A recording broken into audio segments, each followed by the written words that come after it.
నమస్కారం. ధర్మం మానవ రూపంలో సాక్షాత్కరించిన దివ్య మంగళమూర్తి శ్రీరామచంద్రమూర్తి. అలాంటి శ్రీరాముడు జన్మించిన పుణ్య తిథి శ్రీరామనవమి. అంతేకాదు, సీతా వల్లభుడి కళ్యాణ వేడుకలు, దశకంఠుణ్ణి దునిమిన కోదండ రాముడి పట్టాభిషేక వేడుకలు అప్పుడే నిర్వహించడం ఆనవాయితీగా వస్తుంది. చైత్రశుద్ధ నవమి నాడు జరుపుకునే శ్రీరామ నవమికి ఎంతో విశిష్టత ఉంది. అసలు శ్రీరామ నవమి నాడు ఏం చెయ్యాలి, రాముణ్ణి ఎలా పూజించాలి తదితర వివరాలను తెలుసుకుందాం. మనతో ఉన్నారు ప్రముఖ జ్యోతిష్య పండితులు పాలెపు చంద్రశేఖర్ శర్మ గారు. శర్మ గారు నమస్కారం అండి. నమస్కారం అమ్మా. శర్మ గారు, ముందుగా మీకు శ్రీరామనవమి శుభాకాంక్షలు. జీ తెలుగు ప్రేక్షకులకు శ్రీరామనవమి శుభాకాంక్షలతో సునీత అడుగుతున్నటువంటి ప్రశ్నకు, ఎందుకంటే చాలా చక్కని ప్రశ్న, ఆపదామపహర్తారం ధాతారం సర్వసంపదాం లోకాభిరామం శ్రీరామం భూయో భూయో నమామ్యహం. అఖిలాండకోటి బ్రహ్మాండ నాయకుడు, నిత్య సతచితు ఆనంద స్వరూపుడైనటువంటి వైకుంఠవాసి శ్రీ మహావిష్ణువు తన యొక్క దశావతారాలలో విశేషమైనటువంటి అవతారమే రామునిగా త్రేతాయుగంలో స్వామివారి యొక్క ఆవిర్భావం కావించబడ్డది. అయితే దైవం మానుష రూపేణ అవతరించినటువంటి స్వామి కాబట్టి ఆ రాముని యొక్క పుట్టినరోజు నాడే మనం కళ్యాణ మహోత్సవం కూడా చేసుకుంటున్నాం. అంటే ఇప్పుడు గురువు గారు, అయితే మీరు చెప్పింది బాగానే ఉంది, కానీ ఈ జన్మదినం రోజున కళ్యాణం చేయడంలో ఆంతర్యం ఏంటి అసలు? చాలా చక్కని ప్రశ్నమ్మా సునీత. సీతారామ కళ్యాణం శ్రీ వాల్మీకి రామాయణ ప్రకారంగా చూసినప్పుడు, వాల్మీకి రామాయణంలో ఉన్నటువంటి ఒక శ్లోక ఆధారంగా తీసుకున్నప్పుడు ఉత్తరా పలుగుని నక్షత్రంలో జరిగినట్టు వాల్మీకి రామాయణంలో ఉంది. కానీ పునర్వసు నక్షత్రంలో కళ్యాణం అని ఎక్కడ కూడా లేదు. అయితే సీతారామ కళ్యాణం శ్రీరామనవమి నాడు పునర్వసు నక్షత్రంలో మనమంతా కూడా చేసుకుంటూ ఉన్నాం. దీనికి ప్రమాణం ఏమిటి, ఎందుకు ఇలా చేస్తున్నారు అనే విషయాన్ని గమనించినప్పుడు, శ్రీరాముడు పుట్టినరోజున్నే ఆయన యొక్క పుట్టినరోజు వేడుకలు చేయకుండా పెళ్లి వేడుకలు చేయడం ఏమిటి? దానికంటే ముందు ఆ రామచంద్రుని యొక్క పుట్టిన వేడుకలను ఎట్లా చేసుకోవాలి అనే విషయాన్ని తీసుకున్నప్పుడు, శ్వేత కల్పంలో వైవస్వత మన్వంతరంలో 24వ మహాయుగంలో త్రేతాయుగం చివర శ్రీరామచంద్రుని యొక్క అవతారం మనకు వచ్చింది. అయితే శ్రీరామచంద్రుడు ఆవిర్భవించినటువంటి సంవత్సరం పేరు విలంబినామ సంవత్సరం, చైత్ర శుక్ల నవమి. మరి అది దేవతాయుతమైనటువంటి పునర్వసు నక్షత్రములో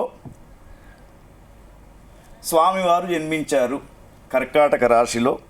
అయితే స్వామివారు జన్మించినప్పుడు, రాముడు జన్మించినప్పుడు జ్యోతిష్శాస్త్ర ప్రకారంగా మరి శ్రీరాముడు అంత గొప్ప పేరు ఎట్లా సంపాదించాడు, షోడశ కళానిధిగా ఎట్లా పేరు పొందాడంటే, జాతక ప్రకారం చూసినప్పుడు ఇక్కడ ఒక్కొక్క గ్రహస్థితిని చూసినప్పుడు ఉచ్చస్థానంలో గురుచంద్ర సంయోగం ఉంది. తర్వాత శ్రీరామచంద్రుని జననంగా చెప్పబడింది. 5 గ్రహాలు ఉచ్చస్థితిలో ఉంటే, అంటే ఉచ్చస్థితిలో అంటే ఏమిటి, జ్యోతిష్శాస్త్ర ప్రకారంగా సూర్యుడు మేషంలో, అంగారకుడు మకరంలో, శని తులలో, తర్వాత బృహస్పతి కర్కాటకంలో, ఇట్లా ఒక్కొక్క గ్రహం ఎక్కడ ఉండానో అక్కడ ఆ స్థానంలో ఉండడంతో మరి రామచంద్రుడు శుక్రగ్రహం మీనంలో ఇట్లా తీసుకున్నప్పుడు జ్యోతిష్శాస్త్ర ప్రకారంగా దీని ఫలితం ఏమిటంటే, 4 గ్రహాలు ఉచ్చస్థితిలో ఉంటేనే సమ్రాట్ అవుతారు. మరి రాముని యొక్క జాతకంలో 5 గ్రహాలు ఉచ్చస్థితిలో ఉన్నాడు కాబట్టి లోక నాయకుడుగా ఆయన జన్మించడం అనేది మరి దశరథునికి కూడా దశరథునికి, కౌసల్యకు, కైకేయికి వీళ్ళందరూ కూడా యజ్ఞం చేస్తే ఆ యజ్ఞం నుండి పాయసం ద్వారా రాముడు, లక్ష్మణుడు, భరతుడు, శత్రుఘ్నుడు కొద్ది క్షణాల తేడాతో వాళ్ళు జన్మించడం అనేది జరిగింది. అయితే ఇప్పుడు శర్మ గారు మరొక అంశం ఏంటంటే కూడా శ్రీరాముడి కళ్యాణం చేసే టైము ఎక్కువగా అభిజిత్ లగ్నంలోనే చేస్తూ ఉంటారు. అవును. ఈ అభిజిత్ లగ్నం యొక్క విశిష్టత ఏంటి? ఎందుకు అదే సమయంలో చేస్తూ ఉంటారు? అయితే మనకు 27 నక్షత్రాలు మాత్రమే ఉన్నాయి. అభిజిత్ అనేది 28వ నక్షత్రంగా చెప్తారు. అంటే కొంత 45 నిమిషాల సమయం తీసుకొని ఈ అభిజిత్ లగ్నం అనేది చాలా విశేషమైనటువంటి లగ్నంగా చెప్తూ ఉంటారు. అందుకు అభిజిత్ లగ్నంలో చేస్తే ముహూర్త బలం అనేది ఎక్కువగా ఉంటుంది కాబట్టి అభిజిత్ లగ్నంలో వివాహం చేయడం అనేది ఆచారం. అయితే ఇప్పుడు ఇక్కడ మనకు సీతారాముల యొక్క కళ్యాణ రహస్యం తెలుసుకుంటే ఏమిటంటే, శ్రీరాముడు పునర్వసు నక్షత్రంలో జన్మించినట్లు వాల్మీకి మహర్షి రామాయణంలో చెప్పడం జరిగింది. కానీ సీతారాముల కళ్యాణం పునర్వసు నక్షత్రంలో జరిగినట్టు ఎక్కడ కూడా వర్ణించబడలేదు. మరి బాలకాండలో చూసినప్పుడు ఉత్తరే దివసే బ్రహ్మన్ ఫల్గునీభ్యాం మనీషిణః వైవాహికం ప్రశంసంతి భగో యత్ర ప్రజాపతి. దీని ఆధారంగా జనకుడు ఈ యొక్క శ్లోకం చెప్పినట్టు ఈ ఆధారం బట్టి చూస్తే సీతారామ కళ్యాణం శ్రీ వాల్మీకి రామాయణ ప్రకారంగా ఉత్తరా ఫల్గుని నక్షత్రంలో జరిగినట్టు మనకు వాల్మీకి రామాయణం ఉంది. కానీ మనం ఏం చేస్తున్నాం? పునర్వసు నక్షత్రములు చేస్తూ ఉన్నాం. మరి పునర్వసు నుండి జ్యోతిష్ శాస్త్ర ప్రకారంగా ఉత్తరా ఫల్గునికి మనం కౌంట్ చేస్తే సాధన తారైతున్నది. అయితే మరి అయినా కూడా ఇంకో గమ్మత్తు ఏమిటంటే, ఈ ఉత్తరా ఫల్గుని నక్షత్రం మొత్తం రామాయణం అంతా ఉత్తరా ఫల్గుని నక్షత్రమే కనబడుతున్నది. ఎక్కడ అంటే లంకపైకి యుద్ధానికి ముహూర్తం కూడా రామచంద్రుడు ఉత్తరా ఫల్గుని నక్షత్రంలోనే పెట్టుకున్నాడు. మరొక విశేషం ఏమిటంటే సీతమ్మ యొక్క జన్మ నక్షత్రం కూడా ఉత్తరా ఫల్గుని. అందుకే ఈ సీతమ్మ యొక్క జన్మ నక్షత్రం కూడా మనకు పద్మపురాణంలో ఉంది. అత లోకేశ్వరీ లక్ష్మీ జనకస్య పురే స్వతః శుభక్షేత్రే హలోత్కాతే తారే చ ఉత్తర ఫల్గుని అని చెప్పబడ్డది. అంటే శ్రీమద్ రామాయణమునకు ఉత్తరా ఫల్గుని నక్షత్రానికి చాలా సంబంధం ఉంది. కాబట్టి అయితే ప్రస్తుతం ఉన్నటువంటి సమాజంలో మీరు అడిగినటువంటి ప్రశ్నకు ఏమిటంటే, అసలు రాముడు పుట్టిన వేడుకలు చేయాలి కదా, కానీ కళ్యాణం ఎందుకు చేస్తున్నాం అంటే ఇక్కడ ఒకటి ఉందమ్మా. ఈ కళ్యాణం చేయడానికి ముఖ్యమైనటువంటి కారణం ఏమిటంటే, ఆధ్యాత్మిక పరంగా చూసినప్పుడు ఆంతర్యం ఏమిటంటే ఒక రహస్యం ఉంది. రామావతారం ఒక ప్రత్యేకమైనటువంటి అవతారం. కృష్ణావతారం వేరు. దైవం మానుష రూపేణ అవతరించినటువంటి స్వామి రామచంద్రుడు కాబట్టి ఈ ప్రత్యేకమైనటువంటి అవతారం అని చెప్పబడుతూ ఉంది. సనాతన సంప్రదాయాన్ని బట్టి చూస్తే శ్రీరాముడిని ఒక్కడిని పూజించే అలవాటు మనకెక్కడా లేదు. అంటే సీత లేనటువంటి రాముణ్ణి మనం ఎక్కడ చూడం. అదే చూడండి, బాలకృష్ణుడు, వెన్న కృష్ణుడు, చిన్ని కృష్ణుడు అని చెప్పి కృష్ణునికి మాత్రం చెప్తాం. కానీ ఈ రామునికి మాత్రం ఈ యొక్క ఒక్క విగ్రహం ఎక్కడ కూడా మనం చూడబోము. కాబట్టి మరి భద్రాచల రాముడు తన అంకం పైన అమ్మను కూర్చోబెట్టుకున్నాడు అక్కడ చూస్తూ ఉంటే. మరి మన తెలుగునాట శ్రీరామునికి సంబంధించినటువంటి ఎన్నో రకాల పేర్లున్నా కూడా సీతాపతి ఇట్లా అంటే కలిపి పెట్టుకునేటువంటి పేర్లు ఉన్నాయి. అదేవిధంగా సీతారామయ్య, జానకి రామయ్య, జానకి రాముడు. అంటే సీత లేనటువంటి రాముణ్ణి మనం ఊహించుకోలేము. అందుకే సీతారామ కళ్యాణం అని చెప్పేసి అనాదిగా చేస్తున్నటువంటి పూజించే సంప్రదాయం మనకు సీతారామ కళ్యాణంలో కనిపిస్తూ ఉందమ్మా. అయితే గురుగారు ఇంకొకటి, ఈ శ్రీరామ నవమి రోజు ఏం చేయాలి, ఏం చేయకూడదు? చాలా చక్కని ప్రశ్న అమ్మా. ఎందుకంటే మనకు నవరాత్రి ఉత్సవాలలో నవరాత్రి సంప్రదాయం ప్రకారంగా శ్రీరామనవమి ఉత్సవాలు చేస్తూ ఉంటారు. అంటే ముఖ్యంగా ఇప్పుడు మనకు విశ్వావసునామ సంవత్సరంలో ఉగాది నుండే నవరాత్రి ఉత్సవాలు ప్రారంభం అని చెప్పేసి ఈ నవరాత్రి ఉత్సవాలకు ఏమి చెయ్యాలి? ఆదిదేవ మహాబాహు హరనారాయణ ప్రభు సాక్షాద్రామో రఘుశ్రేష్ఠో శేషో లక్ష్మణ ఉచ్యతే. ఆదిదేవుడైనటువంటి శ్రీ మహావిష్ణువే మరి రామచంద్రునిగా అవతరించాడు, ఆదిశేషుడే లక్ష్మణునిగా అవతరించాడు. కాబట్టి మరి ఈ యొక్క సందర్భాన్ని చూసినప్పుడు నవరాత్రి ఉత్సవాలు చేసుకునే ఆచారం కొన్ని కుటుంబాలలో ఉంది. అంటే కలశ స్థాపన చేయడం, తర్వాత ఆ 9 రోజులు ఏకభుక్తం, తర్వాత రామాయణానికి సంబంధించినటువంటి పురాణ ప్రవచనాలు వినడం, అఖండ దీపజ్యోతిని వెలిగించడం, తర్వాత నిత్యం కూడా సుందరాకాండ రామాయణ పారాయణాలు వేద పండితుల చేత చేయించడం, షోడశ నామాలతోటి అష్టోత్తర నామాలతోటి రామ సీతారామచంద్రుడు ఒక్క రాముణ్ణి కాదు, సీతారామ లక్ష్మణ భరత శత్రుఘ్నులు అన్ని విగ్రహాలను పెట్టుకొని చేసే ఆచారం కూడా కొన్ని కుటుంబాలలో ముఖ్యంగా దేవాలయాలలో రామనవరాత్రి ఉత్సవాలని చెప్పేసి చేస్తూ ఉంటారు. అయితే దీనికి 9 రోజుల ఉత్సవం. మరి ఈ 9 రోజుల ఉత్సవానికి కూడా ఒకటి చెప్పుకుంటారు. ప్రతి వ్యక్తి కూడా, ప్రతి జీవి కూడా తల్లి గర్భంలో 9 మాసాలు ఉంటాడు. 9 మాసాల తర్వాతనే గర్భనరకాన్ని అనుభవించి బయటకు వస్తాడు. అటువంటి గర్భనరకం ఉండకుండా ఉండడానికి యథాశక్తి రాముణ్ణి పూజించాలి 9 రోజులు. అట్లా పూజిస్తే మనకు వచ్చే సంతానం కూడా బాగా ఉంటాడని చెప్పేసి తర్వాత ఈ రాముని యొక్క నవరాత్రి ఉత్సవాలు చేసుకునేవారు అన్నదాన కార్యక్రమం కూడా చేస్తారు. చేసిన తర్వాత సీతారామ కళ్యాణం అనేది కూడా శ్రీరామనవమి రోజున కళ్యాణ మహోత్సవం చేసిన తర్వాత దానికి ముగింపు అనేది చేస్తూ ఉంటారు. ఇది రామ నవరాత్రి ఉత్సవాలు. అయితే మన ప్రాంతంలో తక్కువ కానీ ఉత్తరప్రదేశ్ అటువైపు ప్రాంతంలో నవరాత్రి ఉత్సవాలు చాలా వైభవంగా చేస్తూ ఉంటారు. అయితే గురుగారు ఇంకొకటి, ఇంట్లోనే శ్రీరామనవమి ఏ రకంగా జరుపుకోవాలంటారు? శ్రీరామనవమి ఉత్సవాలు జరుపుకోవడానికి 9 రోజులు శక్తి ఉన్నటువంటి వాళ్ళు 9 రోజులు నియమ నిబంధనలతో చేసుకోవాలి.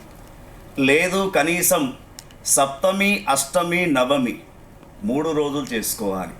కలశ స్థాపన, ఒక పీట పైన తెల్లని వస్త్రాన్ని పరిచి దానిపైన బియ్యాన్ని పోసి తర్వాత కలశ గణపతి నవగ్రహ ఆరాధన చేస్తూ శ్రీరామచంద్రుని యొక్క పటం కానీ లేదా విగ్రహం కానీ పెట్టి దానికి ప్రతిరోజు పంచామృతాలతో అభిషేకం చేస్తూ వీలైతే ఒకరోజు సుందరాకాండ కానీ, ఎందుకంటే ఈ యొక్క సంవత్సరము కొంత గ్రహస్థితి బాగాలేదు కాబట్టి సుందరాకాండలో ఉన్నటువంటి ప్రతి శ్లోకంతో అభిషేకం చేసేవాళ్ళు కూడా ఉన్నారు, హోమం చేసేవాళ్ళు కూడా ఉన్నారు. అది చేస్తూ 3 రోజులు చేసుకోవచ్చు.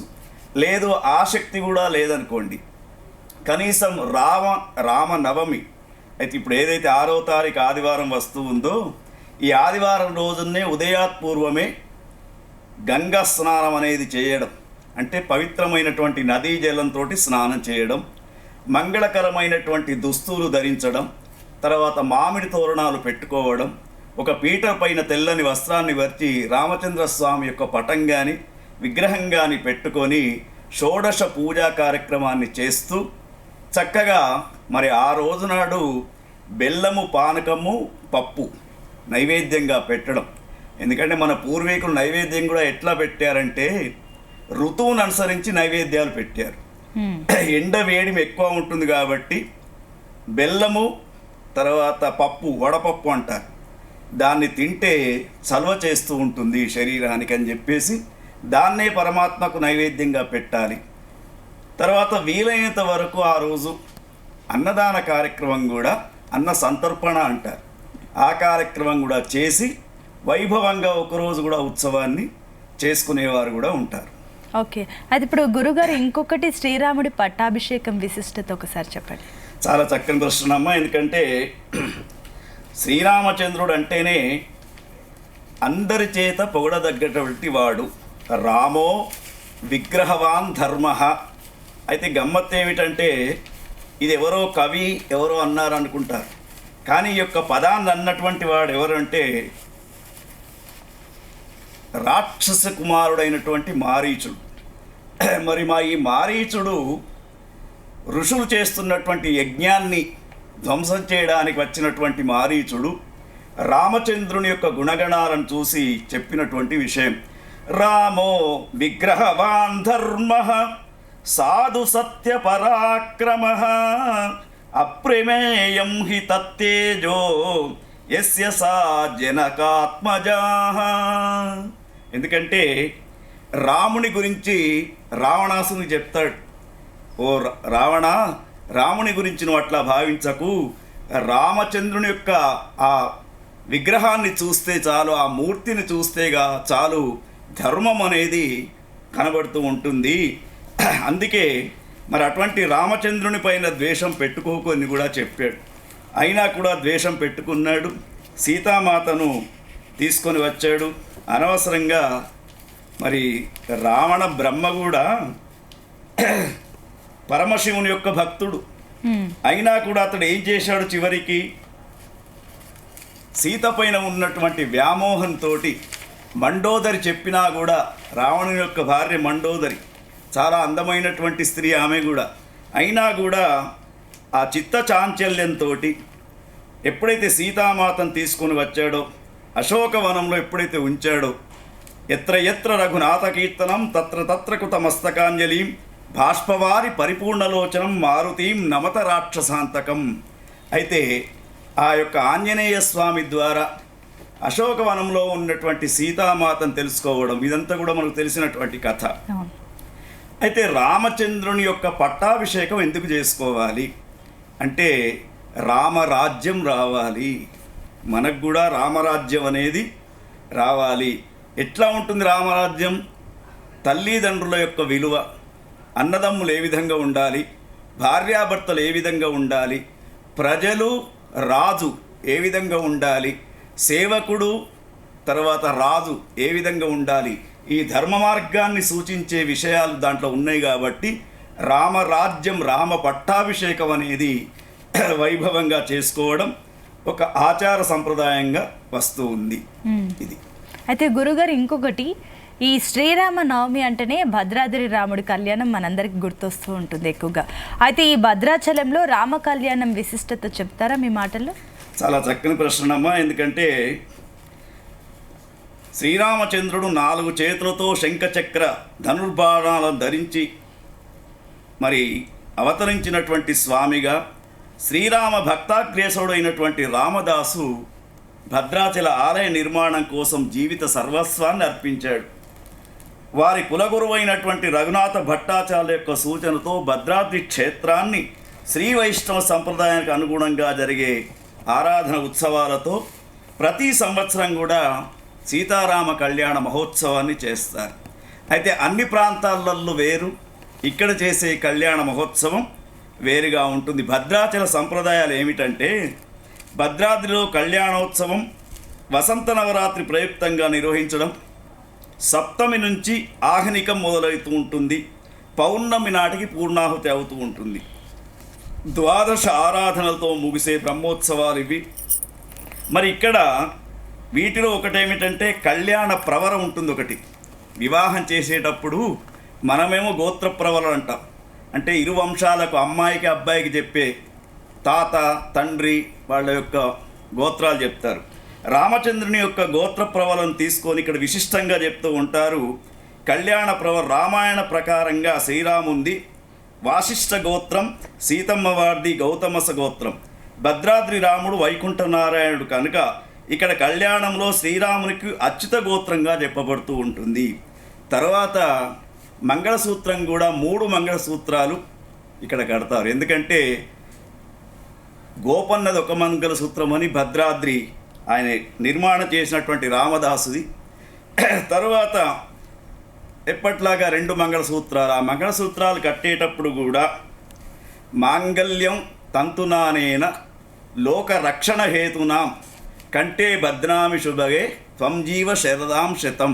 అంటే ఈ మాంగళ్య ధారణ అనేది సీతమ్మ వారి యొక్క మహాలక్ష్మి స్వరూపమైనటువంటి సీతమ్మ వారి యొక్క మెడలో రామచంద్రస్వామి మంగళసూత్రాన్ని ధరింపజేసేటప్పుడు చెప్పే శ్లోకం ఏమిటంటే, మాంగళ్యం తంతునానేన, మంగళసూత్రం అనే యొక్క సౌభాగ్యాభరణాన్ని అష్టలక్ష్మి స్వరూపంతో ఉన్నటువంటి సీతామాత యొక్క కంఠభాగమును ధరింపజేస్తున్నాను లోక రక్షణ హేతునాం, మనమిద్దరము లోకాలను కాపాడదామని చెప్పేసి తదేవ లగ్నం సుదినంత దేవ తారాబలం అంటూ పెండ్లి పీటలపైన ముస్తాబైనటువంటి ఆ యొక్క భద్రాద్రి సీతారామచంద్రుల యొక్క వివాహం కళ్యాణం. అయితే మానవులు చేసుకునేది వివాహం, భగవంతుడు చేసుకునేది కళ్యాణం. కాబట్టి కనుల నిండా కమనీయ దృశ్యాలతో భద్రాద్రి సీతారామచంద్ర స్వామి కళ్యాణం ప్రతి సంవత్సరం మనం చూస్తూ భక్తి ప్రపత్తితో ఉంటూ ఉన్నాం. చాలా చక్కగా ఎన్నో విషయాలు మా అందరికీ వివరించినందుకు ధన్యవాదాలు గురుగారు. నమస్కారం. సో చూసారు కదండి, ఇది వాటి ప్రత్యేక కార్యక్రమం. తిరిగి ప్రసారమయ్యే మరో కార్యక్రమంలో మళ్ళీ కలుసుకుందాం. అప్పటి వరకు చూస్తూనే ఉండండి జీ తెలుగు న్యూస్.